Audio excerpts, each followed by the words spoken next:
사람이 가장 미워질 때가 언제냐 하면 너무너무 사랑하고 너무 좋아하고 너무 아끼고 너무 귀히 여기고 정말 이 세상에 그 무엇과도 바꿀 수 없는 그런 존재로 늘 그렇게 대하고 싶은데, 그런데 정작 그 사람이 이 마음을 알아주지 못하면, 다시 말해서 우리가 짝사랑을 하게 되면 그 짝사랑하는 사람의 마음이 얼마나 힘들까요? 아예 몰랐으면 괜찮을 것을 그렇게 사랑하는데도 그 사랑이 받아들여지지 않을 때, 오히려 그 사랑이 무시를 당하고 조롱을 당하고 비웃음을 당할 때, 그런 사랑을 하는 사람이야말로 아마도 이 세상에 가장 비참하고 참담하고 힘든 사람일 것입니다. 그런데 그 사랑하는 사람이 사람이 아니라 하나님이시고, 그 하나님께서 친히 자기의 손으로 빚으시고 자기의 호흡을 불어넣으시고 내가 너의 영원한 하나님이 되리라, 너는 나의 영원한 백성이라, 나의 사랑이라, 그렇게 사랑하시는데 세상에 어떻게 그럴 수가 있지요? 사람의 사랑이야 우리가 모를 수도 있고 배신할 수도 있고 무시할 수도 있지만, 하나님이 우리를 그렇게 사랑하시는데 세상에 모지로도 그 하나님의 사랑을 헌신짝처럼 버리고 그 하나님의 마음을 알지 못하고, 아무리 하나님께서 내가 너를 사랑한다고, 내가 너를 귀히 여긴다고, 내가 너를 도와주고 싶다고 그렇게 하는데도 글쎄 끝까지 그 하나님의 말씀을 받지 아니하는 그 백성들을 보면 하나님의 마음이 어떠하겠느냐. 하나님은 친히 자신을 우리의 아버지라 그렇게 말합니다. 그것도 모자라서 하나님은 친히 우리의 신랑이 되신다 그렇게까지 말합니다. 그러면서 내가 너희를 사랑하는 너희의 신랑이라고 말하는데, 그렇게 말씀하는 하나님의 마음이 얼마나 사람이 내가 당신을 사랑하고 내가 당신의 신랑이요 하는 그것과는 비교할 수 없는, 하나님이 그렇게 표현하시는 것은 정말 그 마음에 얼마나 간절하고 얼마나 소중하고, 그리고 또한 하나님이 우리를 사랑하지 않고 또한 우리가 하나님의 그 사랑을 받아들이지 않으면요, 결국에는 우리가 영원한 멸망에 던져질 수밖에 없다고 하는 이 현실, 실제로 그 일이 이루어지게 되는 그 현실 앞에 하나님의 마음은 얼마나 답답하겠느냐는 거죠. 그래서 하나님께서 지금 이 이스라엘 백성들을 향해서, 더군다나 이미 하나님께서 그렇게 말씀하시고 그렇게 책망하시고 심판하시면서, 또한 이 백성들이 벌써 거의 수많은 사람들은 포로가 되어서 이미 바벨론으로 옮겨왔어요. 그럼에도 불구하고 이 예루살렘 성읍에 있는 사람들이 하나님의 마음을 깨닫지 못하고 한다는 말이, 저 봐, 포로로 사로잡혀간 사람들은 하나님 앞에 버림받은 자지만은 예루살렘에 아직까지 우리가 남아있는 우리는 하나님 앞에 복을 받은 선택받은 사람이 아니냐, 지금 그렇게 말을 하고 있지 않습니까? 사실은 그 백성의 패역함을 인하여 이미 하나님은 그 백성을 떠났는데, 그 성전을 떠났는데, 그리고 너희가 나의 마음, 내가 너희를 향한 이 사랑을 너희들이 알지 못하면 이제는 이 예루살렘 성읍이 완전히 회파될 것인데, 그래서 지금 회개하라고 하나님께서 이 일을 하고 있는데 여전히 하나님의 그 말씀, 그 뜻, 그 의미를 전혀 깨닫지 못하고 있는 것입니다. 그래서 이제 하나님께서 순간순간마다 에스겔에게 말씀을 하시면서 에스겔이 그들에게 하나님의 뜻을 전하는 것입니다. 첫 번째 하나님 하시는 말씀이 오늘 2절 말씀입니다. 인자야, 네가 패역한 족속 중에 거하는구나. 그들은 볼 눈이 있어도 보지 아니하고 들을 귀가 있어도 듣지 아니하나니 그들은 패역한 족속이라. 그렇게 말합니다. 다른 성경을 보면 그들은 반역한 족속이라.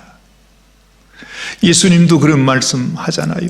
우리가 보기는 보아도 알지 못하고 듣기는 들어도 깨닫지 못한다. 아무리 하나님이 말씀을 하셔도 그 말씀을 아예 들으려고도 생각하지 않고 보려고도 생각하지 않고 도대체 이 말씀이 우리에게 무슨 뜻인지를 알려고 생각도 하지 않는 하나님의 사랑을 반역한 족속이라 그렇게 표현하고 있어요. 그러면서 에스겔에게 에스겔아, 네가 오늘부터 이사할 준비를 해가잖아. 네가 갖고 있는 모든 것들을 다 싸서 급하게 이사를 해도 그냥 이사하는 것이 아니라 포로로 잡혀가는 그 모습을 네가 직접 좀 보여줘라. 그래가지고 정말로 이삿짐을 싸가지고 문 앞에 내어놓고 그것도 밤중에 그것을 허리에다가 메고서 그 예루살렘 성을 뚫고서 까주 나가는, 급히 포로되어 잡혀가는 그 모습을 자기의 몸으로 실제로 보여주라는 것입니다. 그러면서 오늘 3절에 보면 이렇게 말하잖아요. 3절 후반부에 보면은 네 처소를 다른 곳으로 옮기는 것을 그들이 보면 비록 패역한 족속이라도 혹 생각이 있으리라. 혹시라도 그 패역한 자들의 마음속에 뭔가 생각할 수 있도록, 아무리 하나님이 말씀해도 도무지 깨닫지 못하고 들으려고 하지도 않고 보려고 하지도 않으니까 네가 몸으로 그렇게 하면 뭔가 이들이 생각이 있지 않겠나. 그래서 하나님이 말씀하시는 것입니다. 자, 6절 말씀을 보십시오. 깜깜할 때에 그 목전에서 어깨에 메고 나가며 얼굴을 가리우고 땅을 보지 말지어다. 이는 내가 너를 세워 이스라엘 족속에게 징조가 되게 함이니라. 이 말이 무슨 말이지요? 앞으로 예루살렘에 남아있는 그 모든 백성들도 이와 똑같이 그들이 포로가 되어서, 정말 이삿짐이라고 뭐 가져갈 수 있겠어요? 포로되어 가는 사람이 그냥 몸만 가지고 그냥 그렇게 묶여서 가는 그 모습을 징조로 보여주는 것이라 그렇게 말씀하는 것입니다. 자, 8절 말씀해 보십시오. 이제 그 일을 하고 난 다음에 이튿날 아침에 여호와의 말씀이 또 내게 임하여 가라사대, 인자야, 이스라엘 족속 곧 그 패역한 족속이 네게 묻기를 무엇을 하느냐 하지 아니하더냐. 하나님이 얘들이 조금 이제 뭔가 좀 느낀 게 있는가 해서 에스겔에게 묻는 것입니다. 누가 너한테 와가지고 당신 지금 뭐하고 있느냐고 그렇게 묻는 사람이 있더냐고 지금 물어보는 것입니다. 그때에 이렇게 말씀하죠. 10절, 너는 그들에게 말하기를 주 여호와의 말씀에 이것은 예루살렘 왕과 그 가운데 있는 이스라엘 온 족속에 대한 예조라 하셨다 하고, 또 말하기를 나는 너의 징조라. 내가 행한 대로 그들이 당하여 사로잡혀 옮겨갈지라. 하나님께서 지금 예루살렘의 왕을 비롯해서 그 모든 백성들이 다 이렇게 붙잡혀서 포로가 되어 붙들려 갈 것을 하나님이 예조로 미리 보여주는 징조로 하나님이 보여주신다는 것입니다. 참 무섭습니다. 여러분, 이때는 예루살렘 성이 무너지기 전이라고 그랬죠. 아직까지 에스겔은 이미 먼저 바벨론의 포로가 되어 와서 아직까지도 예루살렘이 완전히 함락하기 전입니다. 이제 몇 년 이후에 그 일이 일어나게 될 것이에요. 그래서 에스겔이 지금 하나님께서 마지막으로 하나님이 왜 이 백성을 심판할 수밖에 없는지 그것을 지금 말씀해 주는 것이고, 곧 하나님의 심판이 임할 거니까 너희가 내게로 돌아오라고, 회개하고 내게로 돌아오라고 하시는 말씀이죠. 자, 그런데요, 어떻게 하나님이 예언을 하시는지 한번 보세요. 우리는 이미 역사를 통해서 그 일이 어떻게 일어났는지를 우리는 알고 있습니다. 12절 말씀부터 무리가 성벽을 뚫고 행구를 그리로 가지고 나가고 그 중에 왕은 어두울 때에 어깨에 행구를 메고 나가며 눈으로 땅을 보지 아니하려고 자기 얼굴을 가리우리라 하라. 여러분, 이게 무엇을 가리키는 말씀 같습니까? 예루살렘이 함락되기 바로 직전에 이제 막 정말 바벨론 군대들이 말이죠, 그 예루살렘 성을 다 에워싸고 이제 성을 뚫고 들어오는 그때에 이 왕과 그 방백들이 도망을 갑니다. 성을 뚫고 굴을 파고 그들을 피해서 도망을 갑니다. 자, 그때는 뭐 땅을 볼 수도 없겠지만은 변장을 하고 나가는 거기 때문에 얼굴을 가리우고 막 도망을 가는 것입니다. 13절에 내가 또 내 그물을 그의 위에 치고 내 올무에 걸리게 하여 그를 끌고 갈대아 땅 바벨론에 이르리니 그가 거기서 죽으려니와 그 땅을 보지 못하리라 말씀하시는 것입니다. 하나님께서 그들이 붙들리게 하시고 또한 그들이 바벨론에 붙들려 가게 되고 거기에서 죽는데 그 땅을 보지 못해. 왜 그렇습니까? 왕이 두 눈을 뽑히기 때문에 그는 볼 수가 없습니다. 지금 그것을 우리들에게 예언해 주고 있는 것입니다. 내가 그 호위하는 자와 부대들을 다 사방으로 흩고 또 그 뒤를 따라 칼을 빼리라. 그때에 이 예루살렘 성이 어떻게 멸망을 당하게 될 것이고 어떤 일이 있게 될 것인가를 하나님께서 에스겔을 통해서 지금 분명하게 이렇게 예언해 주고 있는 것입니다. 그리고 그곳에 큰 아주 기근이 들지요. 기근이 아니라 몇 년 동안을 바벨론 군대가 에워싸고 있으니까 안에는 완전히 먹을 것이 없잖아요. 양식이 없어서 그 백성들은 자기 자식을 삶아 먹게 되는, 그리고 자식들은 자기의 부모를 삶아 먹는 이런 일들이 그 가운데 일어나죠. 20절 말씀, 사람의 거하는 성읍들이 황폐하며 땅이 황무하리니 너희가 나를 여호와인 줄 알리라 말씀하십니다. 하나님은 또 말씀하십니다. 여러분, 22절 말씀, 인자야 이스라엘 땅에서 이르기를 날이 드디고 모든 묵시가 응흠이 없다 하는 너희의 속담이 어찌미요. 이미 그 당시 그 백성들에게 이런 속담이 있었어요. 하나님이 주시는 말씀은 그건 이루어지는 게 아니라고, 그건 그냥 하는 말이지, 그냥 선지자들이 하는 예언이고 징조고 환상이고 내가 뭘 봤다고 얘기하는데 그거는 전혀 앞으로 이루어질 것이 아니라는 그런 속담이 있었다는 것입니다. 얼마나 사람들이 하나님의 말씀을 하나님의 말씀으로 받지 않고 믿지 않았으면, 그래서 선지자들을 멸시하고 돌로 쳐 죽이는 그런 백성이었다 하는 것이죠.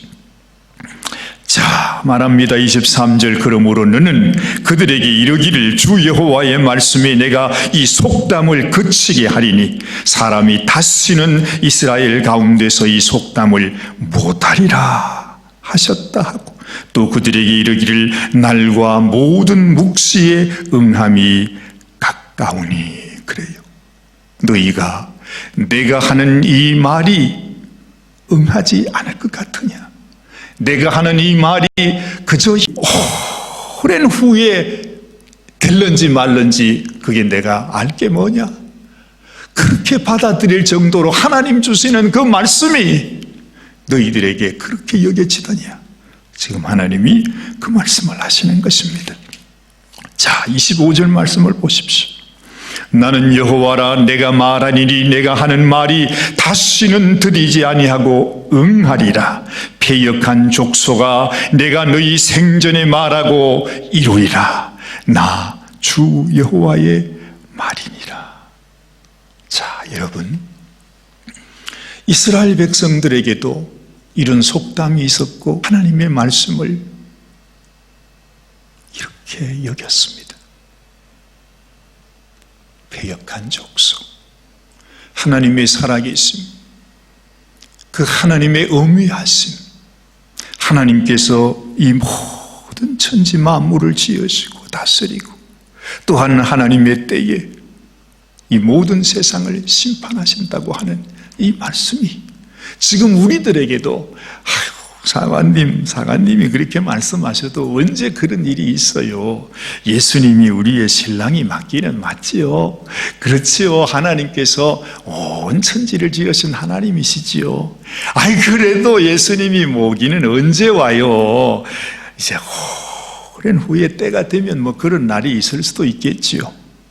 우리가 이렇게 말은 안 해도 사실 보면 우리 성도님들의 살아가는 모든 모습을 보면 우리는 그렇게 살아요.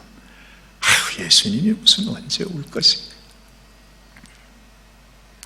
뭐 우리끼리는 뭐 이렇게 또 얘기할 수 있다고 해도 만약에 우리 마음을 다 아시는 하나님께서 이런 우리의 마음을 보실 때에 하나님의 마음은 어떠하실까요? 하나님이 뭐 우리를 놀래키려고 내가 간다 그렇게 하십니까? 아니요. 하나님의 심판과 영원한 멸망이 우리의 앞에 기다리고 있는데 그날은 언제 올지 사실 알지 못해요. 아마 그 당시 이스라엘 백성들이 생각할 때는 정말 이 일이 수천 년 후에 이루어지는 일이 되어 있지요. 그러나 하나님께서는 여러분 천년이 하루 같고 하루가 천년 같은 사실을 아십니까? 우리 인간의 생각에는 정말 수천년, 벌써 아브라함 때부터 지금까지가 5천년에 가까운데 하나님께는 겨우 닷새 지난 거예요. 닷새 지난 거예요.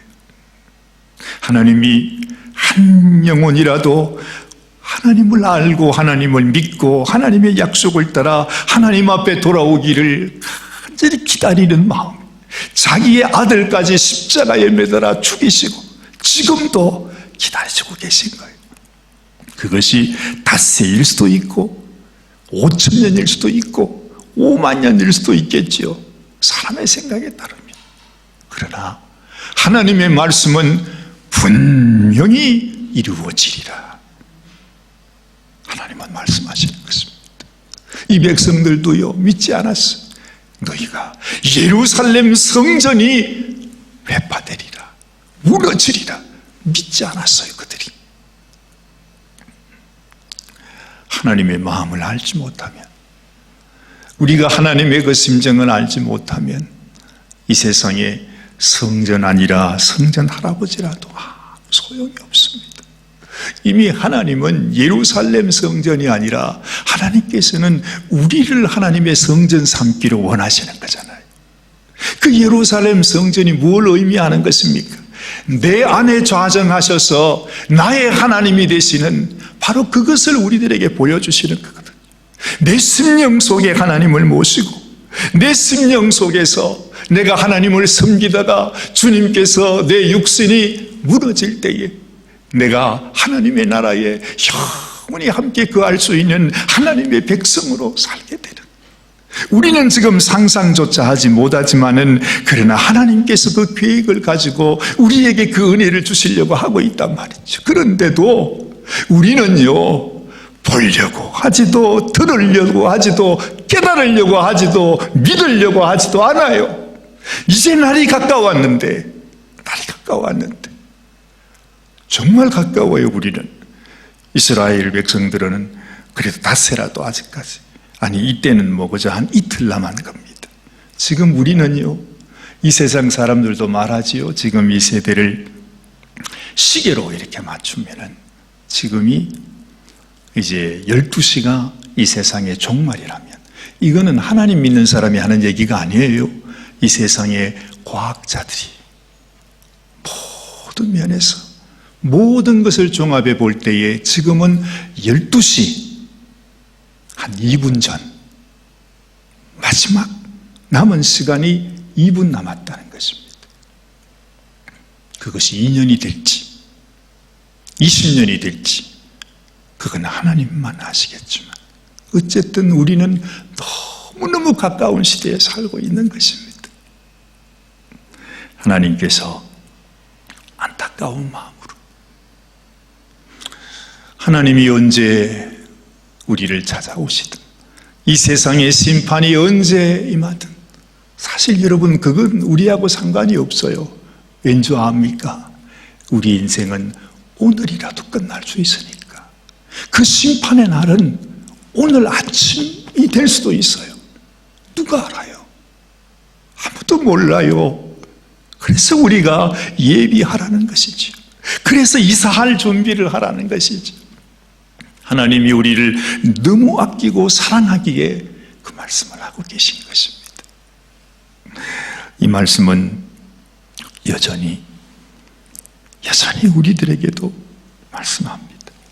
자, 오늘 27절 말씀 보세요.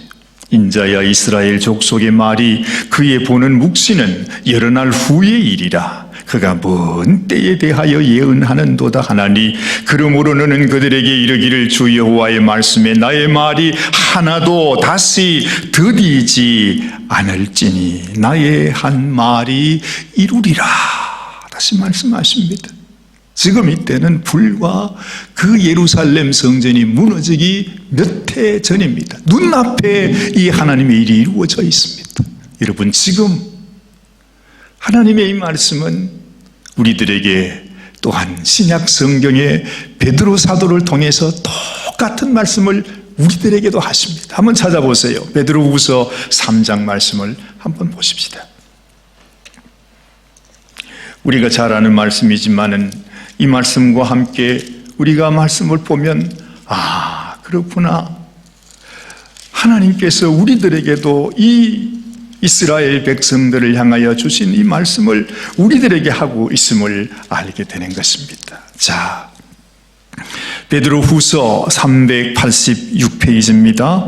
우리 3장 1절부터 우리 한번 읽어보십시다. 사랑하는 자들아, 내가 이제 이 둘째 편지를 너희에게 쓰노니 이 둘로 너희 진실한 마음을 일깨워 생각하게 하여 곧 거룩한 선지자의 예언한 말씀과 주되신 구주께서 너희의 사도들로 말미암아 명하신 것을 기억하게 하려 하노라. 먼저 이것을 알지니 말세에 기롱하는 자들이 와서 자기의 정욕을 쫓아 행하며 기롱하여 가로되 주의 강림하신다는 약속이 어디 있느뇨? 조상들이 잔 후로부터 만물이 처음 창조할 때와 같이 그냥 있다 하니, 이는 하늘이 예적부터 있는 것과 땅이 물에서 나와 물로 성립한 것도 하나님의 말씀으로 된 것을 저희가 불어 잊으려 함이로다. 이로 말미암아 그때 세상은 물의 넘침으로 멸망하였으되 이제 하늘과 땅은 그 동일한 말씀으로 불사르기 위하여 간수하신 바 되어 경건치 아니한 사람들의 심판과 멸망의 날까지 보존하여 두신 것이니라. 사랑하는 자들아, 주께는 하루가 1000년 같고 1000년이 하루 같은 이 한 가지를 잊지 말라. 주의 약속은 어떤 이에 더디다고 생각하는 것 같이 더딘 것이 아니라 오직 너희를 대하여 오래 참으사 아무도 멸망치 않고 다 회개하기에 이르기를 원하시느니라. 우리 한 사람도 하나님은 버릴 수 없기에 단 한 사람이라도 지금 인순간만이라도 돌아오기를 기다리는 그 마음에서 에스겔아, 네가 이사하는 것을 보여줘라. 도대체 저 양반이 왜 저러고 있나 사람들이 물으면 이것이 하나님이 보여주시는 징조라고. 사랑하는 여러분, 이제는 우리가 보여줘야 합니다. 무엇을 보여줄까요? 하나님이 우리를 진실로 사랑하시고 정말 하나님의 말씀은 살아계셨어. 우리를 이 험악한 세상, 허망한 세상, 이 심판받는 세상에서 하나님이 건지시기를 원한다는 그 모습을 우리의 삶으로 보여주는 것입니다. 진실로 여러분들을 통해서 우리 주님이 내 안에 살아계시고 날 위해 주님이 당신의 생명을 주신 것처럼 여러분, 우리의 형제 자매들, 우리 이웃들을 향하여 주님의 이 사랑을 보이는 저와 여러분이 되시기를 주의 이름으로 축원합니다. 기도하십시다. 하나님, 참으로 우리를 향하신 하나님의 마음을 우리가 말로 다 표현할 수 없습니다. 얼마나 사랑했기에, 얼마나 아꼈기에, 얼마나 귀히 여겼기에, 이 반역하고 패역한 족속을 하나님은 얼마나 사랑하기에 이 백성들을 이렇게 매질하면서 또한 이들로 하여금 하나님의 뜻을 깨닫고 하나님 앞에 돌아와야 한다고, 하나님 앞에 회개하며 돌아와야 한다고 하는 하나님의 이 음성을 주님, 저희들이라도 하나님 앞에 듣고 순종하기를 원합니다. 아버지여, 참으로 패역한 우리의 심령, 믿음 없는 우리의 심령, 정말 하나님의 말씀을 하나님 말씀으로 받지 않고 아버지 하나님, 그 말씀은 이루어지지 않는다고 그런 속담을 말하는 이 세대를 불쌍히 여겨주시고 하나님 진실로 하나님께서 에스겔을 사용하신 것처럼 우리의 심령도 사용하셔서 진실로 내 안에 우리 주 예수님이 살아계시고 또한 하나님께서 이 모든 백성들 한 영혼이라도 주님께 돌아올 수 있도록 간절히 바라는 그 심정을 우리의 삶으로 보여주는 저희들이 되게 하여 주시옵소서. 우리 주님 예수님의 귀하신 이름 의지하여 간절히 기도드리옵나이다. 아멘, 아멘.